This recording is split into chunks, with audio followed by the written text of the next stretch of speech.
SSLC board परीक्षेला अनुसरून अभ्यासक्रमातील आपण एक वर्ग समीकरण सोडवणार आहोत, म्हणजे वर्ग समीकरणाचे बीजे करणार आहोत। तर वर्ग समीकरण आहे 100x वर्ग वजा 20x अधिक 1 बरोबर 0।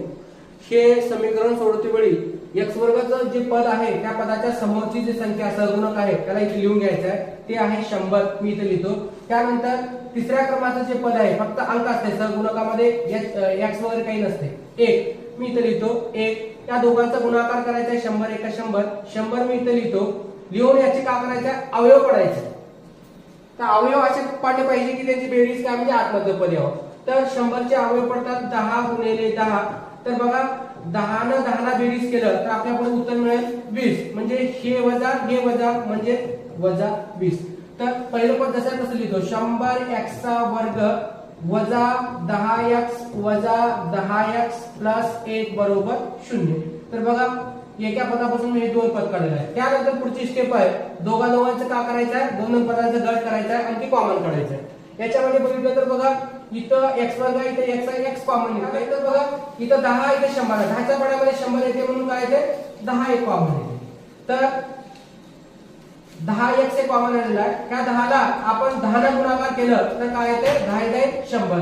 1x काढला आतमध्ये 1x राहणार आहे वजा हे बघा 10x आहे, इथं पूर्ण 10x आहे, 1 घेतलं 1 ला गुणाकार केलं तर 10x मिळणार आहे। आता बघा या दुसऱ्या पदामध्ये बघितलं तर याच्यामध्ये वजा 1 आपण केले असतात, आतमध्ये राहणार आहे हे 10x, त्यानंतर वजा आहे, वजा गुणिले वजा अधिक येते म्हणून आतमध्ये घ्यायचा आहे वजा 1 ला 1 बरोबर 0।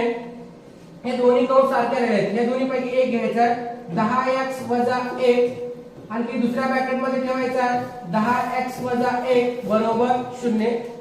आता यानंतर पुढे विद्यार्थ्याला सोपं जाण्यासाठी खालचं बरोबर 0 वर काही लिहायचं लावायचं नाही, x बरोबर लिहायचं आहे आणि x च्या पुढचं जे पद आहे ते विरुद्ध चिन्हाने लिहायचं, वजा आहे म्हणून मी अधिक 1 लिहितो आणि त्याच्या सहगुणकामध्ये जे आहे ते भागाच्या भागाकारात लिहायचं आहे। अशा प्रकारे x बरोबर 1/10 आणि ह्या दुसऱ्या ह्याच्यामध्ये बघा x लिहायचं आहे बरोबर हे कसं आहे वजा आहे म्हणून पुन्हा हे अधिक येते आणि हे त्याचा सहगुणाकार आहे म्हणून याला भागाच्या भागाकारात लिहायचं आहे।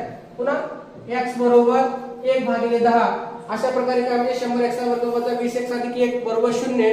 या वर्ग समीकरणाचे म्हणजे x बरोबर 1/10 x बरोबर 1/10 असे मिळालेले आहे। धन्यवाद।